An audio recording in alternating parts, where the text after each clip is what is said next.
రాష్ట్రంలో ఘనంగా సంక్రాంతి వేడుకలు, ముగ్గులు గొబ్బెమ్మలతో అలంకరణ.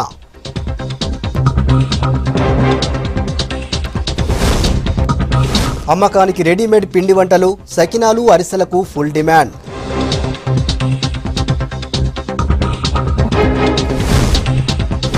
ఖమ్మం ఖిలాపై కైట్ ఫెస్టివల్ సందడి, ఆకట్టుకున్న రకరకాల పతంగులు.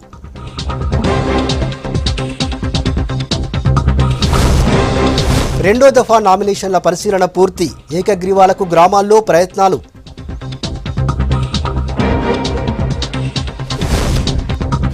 వైభవంగా ఐనవోలు మల్లన్న జాతర, మొక్కులు తీర్చుకుంటున్న భక్తులు.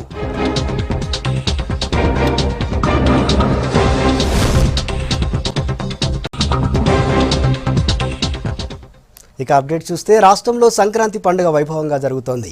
పల్లెల్లో తెలుగు సంస్కృతి సంప్రదాయాలు ఉట్టిపడుతున్నాయి. ఇళ్ల ముందు రంగురంగుల ముగ్గులు కనువిందు చేశాయి. తెల్లవారుజామునే భోగి మంటలు వేసి ఆనందోత్సాహాలతో వేడుకలు జరుపుకున్నారు జనం. చిన్న పెద్ద అంతా కలిసి భోగి మంటల వెలుగుల్లో సంక్రాంతికి స్వాగతం పలికారు.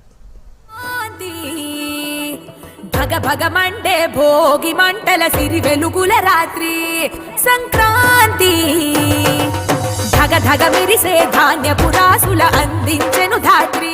రాష్ట్రమంతటా సంక్రాంతి సంబురాలు వైభవంగా మొదలయ్యాయి. ముగ్గులు వేసి గొబ్బెమ్మలతో వాకిళ్లను అలంకరించారు మహిళలు. కరీంనగర్ జిల్లాలో భోగి సందర్భంగా తెల్లవారుజామున భోగి మంటలు వేశారు. 3 రోజుల పాటు జరిగే సంక్రాంతి వేడుకలతో గ్రామాలన్నీ సందడిగా మారాయి. ఉద్యోగ వ్యాపారాల్లో బిజీగా ఉండేవాళ్లు పండక్కి సొంతులకు వెళ్లడంతో గ్రామాల్లో సందడి కనిపిస్తోంది.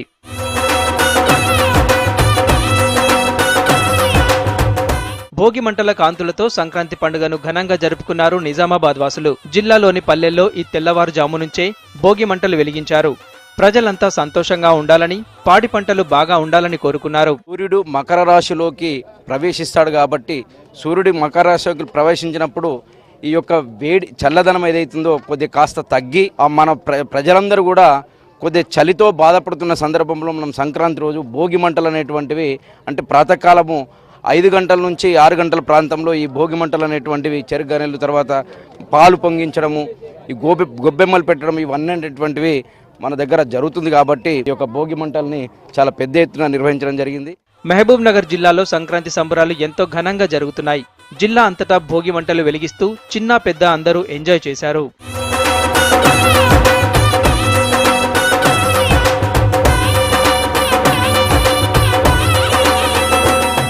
పెద్దపల్లి జిల్లా సుల్తానాబాద్లో సంక్రాంతి సంబరాలు అంబురన్నంటాయి. హరిదాసుల కీర్తనలు, గంగిరెద్దుల విన్యాసాలు, చిన్నారుల కోలాటం, ఆటలు ఆకట్టుకున్నాయి. ఎమ్మెల్యే దాసరి మనోహర్ రెడ్డి ఎడ్లబండిపై వచ్చి భోగి మంటలను వెలిగించారు. సంక్రాంతి అంటే సిరులు తెచ్చే పండుగ అన్నారు. ముఖ్యంగా గ్రామీణ ప్రాంతాల్లో రైతు కుటుంబాలు అత్యంత ఆనందాన్ని, సంతోషం ఇచ్చే పండుగ. ఈ పండుగ నాటికి రైతుల లోగిల్లో పంటలు చేరి ఆ కుటుంబం అంతా ఆనందంగా గడిపేటువంటి సమయం ఇది. అటువంటి సందర్భం చాలా గొప్పగా ఏర్పాటు చేసుకోవడం జరుగుతుంది. ఆడబిడ్డలు, అల్లుల్ని, బంధుమిత్రులు అందరూ కూడా ఆ కుటుంబంలో అందరూ కలిసి ఈ పండుగను అత్యంత సంతోషంగా జరుపుకోవడం జరుగుతూ ఉంటుంది. కరీంనగర్ జిల్లా జమ్మికుంటలో ఆర్యవైశ్య సంఘం ఆధ్వర్యంలో భోగి మంటలు నిర్వహించారు. తెలంగాణ జాగృతి ఆధ్వర్యంలో జగిత్యాల జిల్లా మెట్పల్లి మండలం రామలచక్కపేట్ గ్రామంలో భోగి మంటలు మండించారు. గ్రామ ప్రధాన కూడలి దగ్గర జాగృతి నాయకులు, ప్రజలు కలిసి రంగురంగుల ముగ్గులు వేశారు. సంప్రదాయబద్ధంగా కట్టెలు పేర్చి భోగి మంటలు వేశారు. భోగి మంటలు అంటే చెడు నుంచి మనం మంచిని, అంటే మనము మనకి శారీరకంగా కానీ, మనకి ఇప్పుడు ఉన్న దినాలు కానివ్వండి, చెడుకి సంబంధించి పీడ దినాలు అంటారు సంక్రాంతిని. అలాంటి పీడ నుంచి మనం విజయాన్ని కానీ మంచిని కానీ కోరుకోవడానికి దహనం చేస్తామన్నట్టు. అలాంటి భోగి మంటలు ఇక్కడ నిర్వహించుకోవడం జరిగింది. నాగర్ కర్నూలు జిల్లా అచ్చంపేటలో సంక్రాంతి పండుగ సందర్భంగా పాత బజార్, ఔసలి బజార్లో భోగి మంటలు వెలిగించారు. పట్టణంలో ప్రతి ఏడాది చిన్న పెద్ద తేడా లేకుండా ఇక్కడ భోగి మంటలు కాలుస్తామని చెప్పారు. భోగి మంటల చుట్టూ ఆడపడుచులు బతుకమ్మ, సంక్రాంతి పాటలతో ఆటలాడుతూ సందడి చేశారు. సంక్రాంతి పండుగ రాకతో ప్రతి ఇంటా పిండి వంటలు గుమగుమలాడుతున్నాయి. ఇంట్లో పిండి వంటలు చేసుకునే ఓపిక, సమయం లేని వారి కోసం రెడీమేడ్ ఐటమ్స్ దొరుకుతున్నాయి. సకినాలు, అరిసెలు, మురుకులు మంచి టేస్టుతో తక్కువ రేటుకే అమ్ముతున్నారు వ్యాపారులు. సంక్రాంతి అనగానే గుర్తొచ్చేవి పిండి వంటలు. సకినాలు, అరిసెలు, లడ్డూలు తయారు చేయాలంటే చాలా ఓపిక అవసరం. వెనకటి రోజుల్లో పెద్దవారు ఓపికగా వీటిని చేసేవారు. కానీ ఇప్పుడు కాలం మారింది. జనం బిజీ లైఫ్ కు అలవాటు పడ్డారు. దాంతో పిండి వంటలు చేసుకునేందుకు టైం కేటాయించలేకపోతున్నారు. రెడీమేడ్ ఫుడ్స్ నే తెచ్చుకుంటున్నారు. ముందు అయితే ఇంట్లో చేస్తుంటేమి, ఇప్పుడు టైం లేక ఇప్పుడు బయట ఇక్కడ కొనుక్కుంటున్నాము. చాలా బాగుంటున్నాయి ఇక్కడ వీళ్ళ దగ్గర. ఇంట్లో ఇప్పుడు ఇంత ముందు టైం ఉంటుండే, చేస్తుండే, మన పెద్దవాళ్ళు ఉంటుండే చేస్తుండే, ఇప్పుడు చేయలేకపోతున్నారు ఇంట్లో పని వల్ల, బాగా ఒత్తిడి వల్ల. బయట ఇప్పుడు అన్ని రెడీమేడ్ తీసుకుంటున్నాం. ఇక్కడ బాగున్నాయి, చాలా బాగున్నాయి. రెడీమేడ్ బాగుంటాయి, ఇక్కడ తీసుకుంటాం. చాలా బాగా అనిపిస్తుంది. ఇంతకుముందు ఇప్పుడు చేతనైతే లేదు, చేసుకునే ఓపిక లేదు. అందు గురించి సగురు ఇది బాగుంది, ఇక్కడ నుంచి తీసుకెళ్ళి. నిజామాబాద్ లో చాలా చోట్ల రెడీమేడ్ పిండి వంటలు తయారు చేసే షాపులు వెలిశాయి. ఈ దుకాణాల్లో సకినాలు, మురుకులు, అప్పాలతో పాటు గవ్వలు, బూరెలు, అరిసెలు ఇలా అనేక రకాల స్వీట్స్ కూడా తయారు చేసి అమ్ముతున్నారు. సంక్రాంతి పండగ రోజుల్లోనే కాదు, ప్రతిరోజు వీటిని తయారు చేస్తున్నారు. వీటి తయారీ ఇప్పుడు ప్రధాన వ్యాపారంగా మారింది. ఏ వస్తువైనా 140 రూపాయలకే కిలో చొప్పున దొరుకుతున్నాయి. వ్యాపారులకు మంచి ఆదాయం దొరుకుతోంది. ఈ శ్రీ సాయి హోమ్ ఫుడ్ స్థాపించి 9 సంవత్సరాలు అవుతుంది. మేము నలుగురితోని స్టార్ట్ చేసామండి. ఇప్పుడు ఒక 20 మందికి ఉపాధి కల్పిస్తున్నాము. వాళ్ళ ప్రోత్సాహంతో మేము ఈ స్థాయికి వచ్చినాము. ఇప్పుడు మేము ఇక్కడ నుంచి విదేశాలకు ప్లస్ ఇతర రాష్ట్రాలకు కొరియర్ ద్వారా కానీ, వాళ్ళు ఫోన్స్ ద్వారా ఆన్లైన్లో కానీ ఆర్డర్ చేస్తుంటారు రెగ్యులర్గా. పండుగలకు మాత్రం విపరీతంగా ఉంటుంది ఇక్కడ రద్దీగా. ఎంప్లాయీస్ వాళ్ళకి టైం దొరకదు కాబట్టి ఇక్కడ నుంచి రెగ్యులర్గా వచ్చి తీసుకుపోతున్నారు. ఈ సంక్రాంతి స్పెషల్ కానీ ప్లస్ పండుగలు కానీ నిత్యం తీసుకెళ్తుంటారండి. ఈ Shri Sai home foods start చేసి 9 ఇయర్స్ అవుతుంది. స్టార్టింగ్లో మా ఫ్యామిలీ 4 మెంబర్స్తో స్టార్ట్ చేసి ఇప్పుడు 25 మెంబర్స్ వర్కర్స్ ఉన్నారు. ఇక్కడ కాకుండా మేము ఫారెన్ కంట్రీస్ కూడా కొరియర్ చేస్తూ ఉంటాము. చాలా పాజిటివ్ రెస్పాన్స్ ఉంది అక్కడ నుండి కూడా. ఈ అందరి బిజీ షెడ్యూల్ వల్ల ఎవరు ఇంట్లో చేసుకోవట్లేదు, ఇక్కడే అందరు తీసుకెళ్తూ ఉంటారు. టేస్ట్ కూడా చాలా పాజిటివ్ రెస్పాన్స్ ఉంది. రేట్స్ కూడా రీజనబుల్ కావడంతో అందరు ఇంకా ఇంట్రెస్టింగ్గా తీసుకొని వెళ్తూ ఉంటారు. తక్కువ రేటుతో పాటు మంచి టేస్ట్ ఉండడంతో రెడీమేడ్ ఫుడ్స్ నే కొంటున్నారు జనం. తెలంగాణ పిండి వంటలు, హోమ్ ఫుడ్స్ పేరుతో ఈ వ్యాపారం జోరుగా సాగుతోంది. చాలా మంది నిరుద్యోగులు ఇప్పుడు దీన్ని వృత్తిగా మార్చుకున్నారు. నిజామాబాద్ లో తయారయ్యే పిండి వంటలు దేశ విదేశాలకు కూడా ఎగుమతవుతున్నాయి. సంక్రాంతి ఉత్సవాల్లో భాగంగా ఖమ్మం కిలాపై పతంగుల పండుగను నిర్వహించారు. కోహినూర్ కైట్స్ అకాడమీ ఆధ్వర్యంలో ఖమ్మం మున్సిపల్ కమిషనరేట్, టూరిజం శాఖ కలిసి ఈ కైట్ ఫెస్టివల్ను ఘనంగా జరిపారు. వివిధ రకాల పతంగులు ఆకట్టుకుంటున్నాయి. రాక్ క్లైంబింగ్ కూడా ఏర్పాటు చేశారు. కిలాపై కైట్ ఫెస్టివల్ ఏర్పాటు చేయడం సంతోషంగా ఉందన్నారు అధికారులు.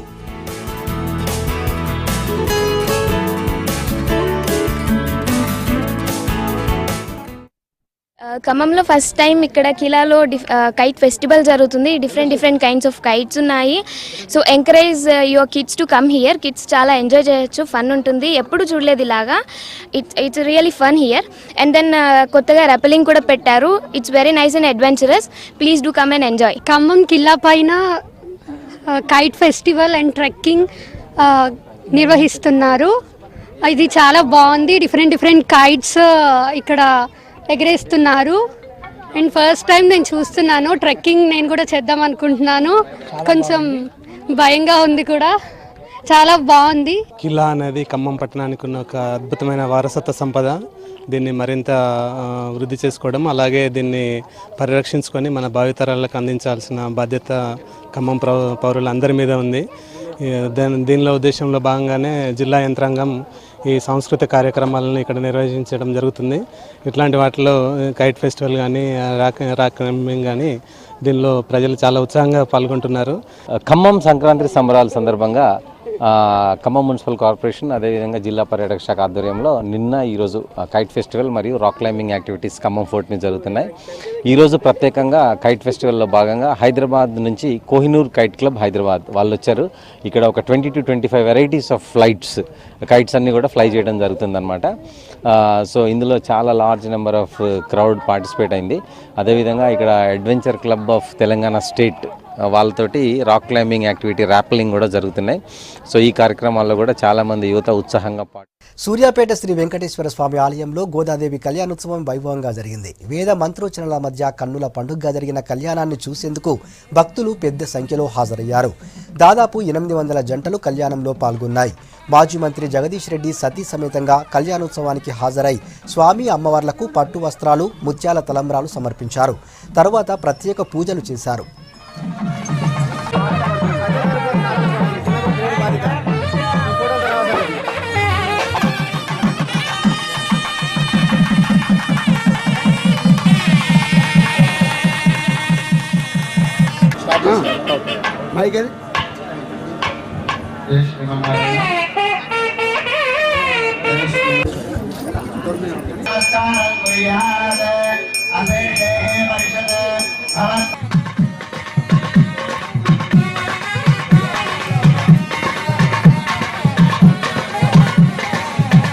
अस्य श्री भगवतो देव देवोत्तमस्य श्रीमदखिलाण्डकोटि ब्रह्माण्ड नायकस्य अखिल हेय प्रत्यय ओम श्री श्री नमः अर्घ्यं समर्पयामि ओम श्री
దేవస్థానానికి సంబంధించి కూడా ఈ ఆలయాన్ని విస్తరించాలని ఏర్పాట్లు భక్తులు ఏదైతే పెరుగుతున్న భక్తులు ఆదపెట్టి సరిపోయే పద్ధతుల్లో ఇక్కడ ఏర్పాట్లు వసతులు సౌకర్యాలన్నీ కూడా మెరుగుపరచాలని ఒక 40-50 సంవత్సరాల తర్వాత కూడా ఎంతమంది వస్తారో అంచనా వేసి అంతమంది సరిపోయే పద్ధతుల్లో ఏర్పాట్లు ఉండాలని చెప్పి అదే విస్తరించాలని చెప్పి భావించడం జరిగింది. త్వరలోనే ఆ కార్యక్రమం కూడా ప్రారంభించుకుందామని చెప్పి తెలియజేస్తూ ఈరోజు నాగర్ కర్నూలు జిల్లా కొల్లాపూర్ రామాలయంలో శ్రీరంగనాథ స్వామివారి కళ్యాణం వైభవంగా జరిగింది. మకర సంక్రాంతి సందర్భంగా ప్రతి ఏటా ఆలయంలో శ్రీరంగనాథ స్వామి కళ్యాణం నిర్వహిస్తామన్నారు అర్చకులు. స్వామివారి కళ్యాణానికి భక్తులు పెద్ద ఎత్తున హాజరయ్యారు. కళ్యాణోత్సవంలో ముఖ్య ఘట్టంగా ఆలయ పూజారి పూనకంతో స్వామివారి మెడలో వరమాల వేశారు. జై శ్రీరామ్ నినాదాలతో ఆలయ ప్రాంగణం మారుమోగింది.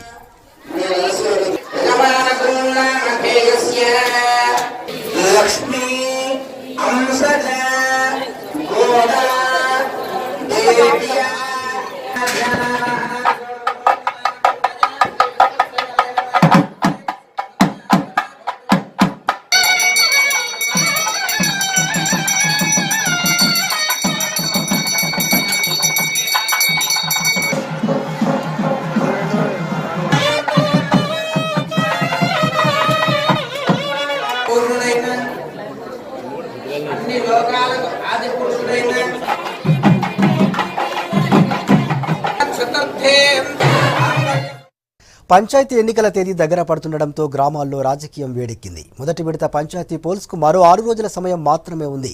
ఈ నెల 25న రెండో విడత ఎన్నికలు జరగనున్నాయి. సెకండ్ ఫేజ్ పోల్స్కు నామినేషన్ల పరిశీలన పూర్తయింది. ప్రభుత్వం నుంచి నిధులు వస్తాయన్న ఆశతో ఏకగ్రీవాలు చేసుకునేందుకు ప్రయత్నిస్తున్నారు గ్రామస్తులు. పంచాయతీ ఎన్నికల ఏర్పాట్లు ఊపందుకున్నాయి. ఇప్పటికే మొదటి విడత ఎన్నికల నామినేషన్లు విత్డ్రాలు ముగిశాయి. ఈ నెల 21న మొదటి దశ పంచాయతీ ఎన్నికలు జరుగుతాయి. రెండో విడత పంచాయతీ ఎన్నికలకు నిన్నటితో నామినేషన్ల పర్వం ముగిసింది. ఇవాళ స్క్రూటినీ నిర్వహించారు అధికారులు. సెకండ్ ఫేజ్లో మొత్తం 4135 సర్పంచ్ పదవులకు 25419 నామినేషన్లు దాఖలయ్యాయి. 36,602 వార్డులకు 91,458 నామినేషన్లు ఫైల్ అయినట్టు తెలిపారు అధికారులు. రెండో విడత పంచాయతీ ఎన్నికలు ఈ నెల 25న జరుగుతాయి.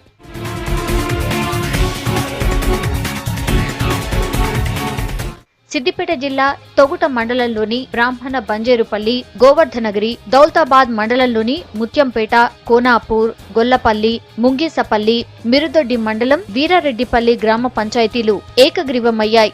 వార్డు సభ్యులతో పాటు సర్పంచ్లను ఏకగ్రీవంగా ఎన్నుకున్నారు. యునానిమస్ గా సర్పంచ్లను ఎన్నుకున్న గ్రామాలకు 25 లక్షలు ఇస్తామన్న ప్రభుత్వ ప్రకటనతో ఏకగ్రీవం చేసుకున్నట్టు చెప్పారు. ఆ నిధులతో గ్రామాలను అభివృద్ధి చేసుకుంటామన్నారు.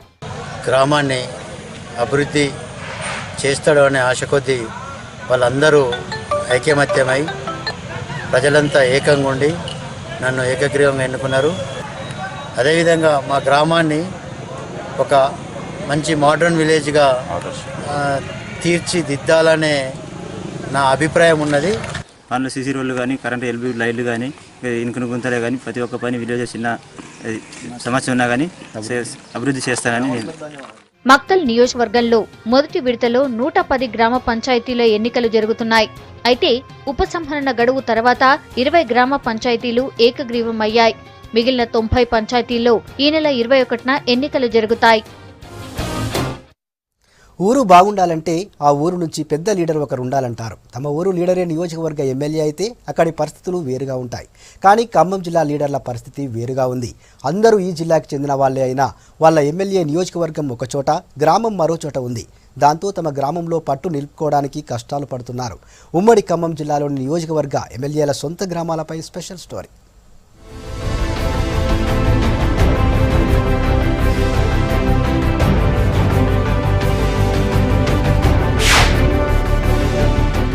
ఉమ్మడి ఖమ్మం జిల్లాలో ఎమ్మెల్యేలకు గ్రామ పంచాయతీ ఎన్నికలు కొత్త కష్టాలు తెచ్చిపెట్టాయి. ఎమ్మెల్యేలుగా గెలవడం కన్నా స్వగ్రామంలో తమ వాళ్లని సర్పంచులుగా గెలిపించుకోవటం కష్టంగా మారింది. రిజర్వేషన్ల వల్ల సొంత నియోజకవర్గాలు వదిలి మరో చోటకి వెళ్లిన ఎమ్మెల్యేల పరిస్థితి ఇంతే ఉంది. తాము గెలిచింది ఒక పార్టీ నుంచైతే అధికారంలో ఉంది మరో పార్టీ. ఇలాంటి ఎమ్మెల్యేలకి కష్టాలు తప్పడం లేదు.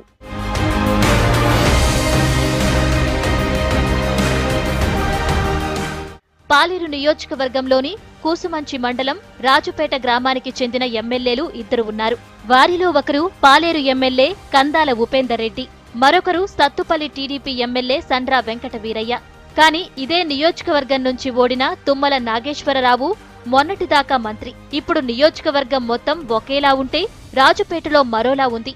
తమ గ్రామ వాస్తవ్యులైన వీరయ్య, ఉపేందర్ రెడ్డి మాట వినాలా లేక తుమ్మల మాట వినాలా అన్న సందిగ్ధంలో ఉన్నారు అక్కడి జనం.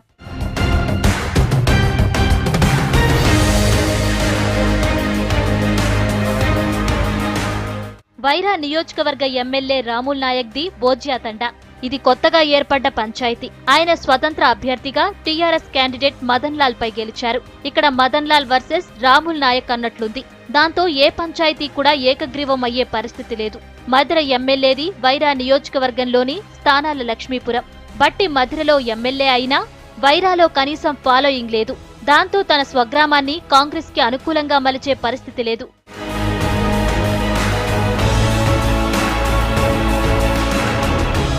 సత్తుపల్లిలో అన్ని పార్టీల వారు బయట నుంచి వచ్చిన వారే. ఇల్లందు నియోజకవర్గం ఎమ్మెల్యే హరిప్రియ నాయక్ స్వగ్రామం టేకుపల్లి మండలంలోని దాస్తండా. ఇక్కడ టీఆర్ఎస్, కాంగ్రెస్ సమబలాలు ఉండటంతో ఇక్కడి గ్రామ పంచాయతీ ఎన్నిక ఏకపక్షమయ్యే పరిస్థితి లేదు. అశ్వారావుపేట ఎమ్మెల్యే మెచ్చా నాగేశ్వరరావుది దమ్మపేట మండలం తాటి సుబ్బన్నగూడెం. ఇది మాజీ మంత్రి తుమ్మల నాగేశ్వరరావు ఊరు గండుగలపల్లి పక్కనే ఉంది. ఇటు తుమ్మల, అటు తాటి వెంకటేశ్వర్లు ఇద్దరూ టీఆర్ఎస్ నుంచి ఓడిపోయారు. టీడీపీ నుంచి గెలిచిన అభ్యర్థికి ఇప్పుడు సర్పంచ్గా తన సొంత గ్రామం నుంచి గెలిపించుకోవడం అనేది కష్టమే. దాంతో తన గ్రామంలో ఇప్పుడు జరిగే ఎన్నికలపై ఎక్కువ శ్రద్ధ పెట్టారు.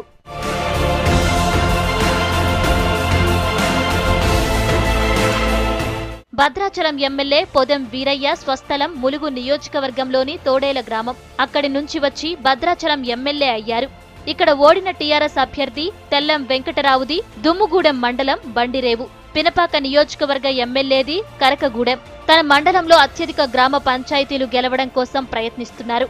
కాంగ్రెస్ చేతిలో ఓడిన టీఆర్ఎస్ అభ్యర్థి పాయం వెంకటేశ్వర్లు కూడా కరకగూడెం మండలంలో అత్యధిక స్థానాలు కారు పార్టీకి దక్కేలా చూస్తున్నారు. రేగా కాంతారావు మండల కేంద్రంతో పాటు తన సొంత మండల కేంద్రం మణుగూరు మండలంలోని పంచాయతీలను గెలిపించుకోవటానికి ప్రయత్నిస్తున్నారు.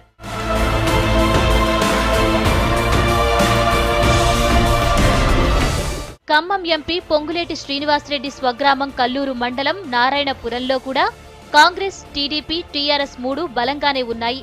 కానీ స్థానిక ఎమ్మెల్యే సండ్ర వెంకటవీరయ్య నారాయణపురంపై దృష్టి పెట్టారు. టీడీపీ చేతిలో ఓడిన టీఆర్ఎస్ ఎలాగైనా ఎంపీ స్వగ్రామాన్ని తమ చేతిలోకి తీసుకోవాలని చూస్తోంది. మొత్తం మీద ఉమ్మడి ఖమ్మం జిల్లాలో గ్రామ సర్పంచ్ ఎన్నికలు అన్ని పార్టీలకు కీలకంగా మారాయి. గెలిచిన ఎమ్మెల్యేలంతా తమ గ్రామాన్ని గెలిచి పలుకుబడి నిలుపుకోవాలని చూస్తున్నారు. గ్రామ పంచాయతీ వ్యవస్థను నిర్వీర్యం చేస్తూ పెత్తనం చెలాయిస్తున్నాయి గ్రామాభివృద్ధి కమిటీలు. గ్రామాల్లో ప్రథమ పౌరుణ్ణి ఎన్నుకునే విధానంలో ఉన్న లోపాలను ఆసరాగా చేసుకుని ప్రజల స్వేచ్ఛను, ఓటు హక్కుని హరిస్తున్నాయి. సాధారణ రోజుల్లో పెద్దరికం చేసే ఈ కమిటీలు పంచాయతీ ఎన్నికల్లోనూ కీలకంగా వ్యవహరిస్తున్నాయి. కమిటీకి అనుకూలంగా ఉన్నవారినే సర్పంచ్గా ఎన్నుకునేలా ప్లాన్ చేస్తున్నారు.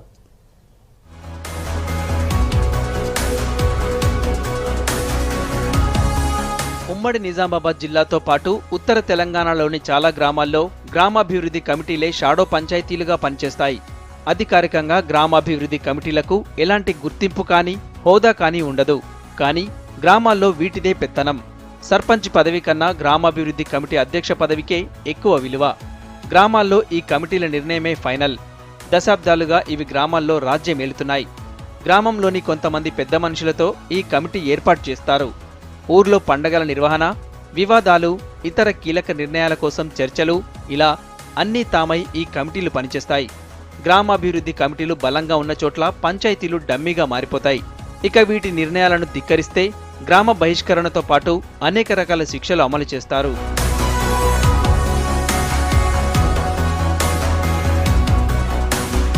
ఇప్పుడు ఏకంగా పంచాయతీ వ్యవస్థనే నిర్వీర్యం చేసే పనిలో పడ్డాయి ఈ గ్రామాభివృద్ధి కమిటీలు. ఉమ్మడి నిజామాబాద్ జిల్లాలో దాదాపు అన్ని నియోజకవర్గాల్లో ఈ కమిటీలు పనిచేస్తున్నాయి. ప్రస్తుత గ్రామ పంచాయతీ ఎన్నికలను తమ కనుసన్నుల్లో నడిపేలా పావులు కదుపుతున్నాయి. మెజారిటీ గ్రామాల్లో సర్పంచ్ పదవిని ఏకగ్రీవం చేసేలా పనిచేస్తున్నారు కమిటీ పెద్దలు. పోటీలో ఉన్న అభ్యర్థుల్లో ఎవరెక్కువ డబ్బులు చెల్లిస్తే వారే సర్పంచ్ అని నిర్ణయిస్తున్నారు. పోటీ తీవ్రంగా ఉన్న చోట పెద్ద మొత్తంలో వేలంపాట నడుస్తోంది. అంతర్గతంగా ఈ తతంగాన్ని నడిపిస్తున్నాయి గ్రామాభివృద్ధి కమిటీలు. పోటీ నుంచి తప్పుకునేలా అభ్యర్థులతో చర్చలు జరుపుతున్నాయి. పోటీ అనివార్యమైతే కమిటీ నిర్ణయించిన అభ్యర్థికే ఓటు వేయాలని శాసిస్తున్నాయి. తమ మాట వినకపోతే అనుభవించాల్సి వస్తుందని బెదిరిస్తున్నారు పెద్దలు.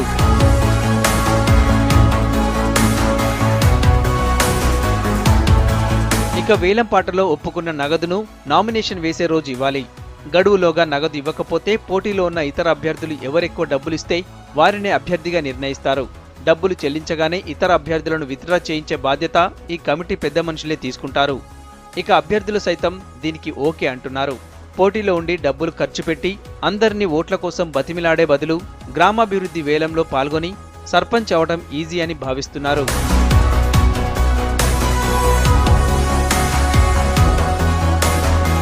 ఇదంతా చట్టవిరుద్ధమైన అధికారుల నిర్లక్ష్యం కారణంగా పంచాయతీ వ్యవస్థ నిర్వీర్యం అవుతోంది. కమిటీల నిర్ణయాల పట్ల చాలా గ్రామాల్లో వ్యతిరేకత ఉన్నా అందరితో పాటే మనమని సర్దుకుపోతున్నారు జనం.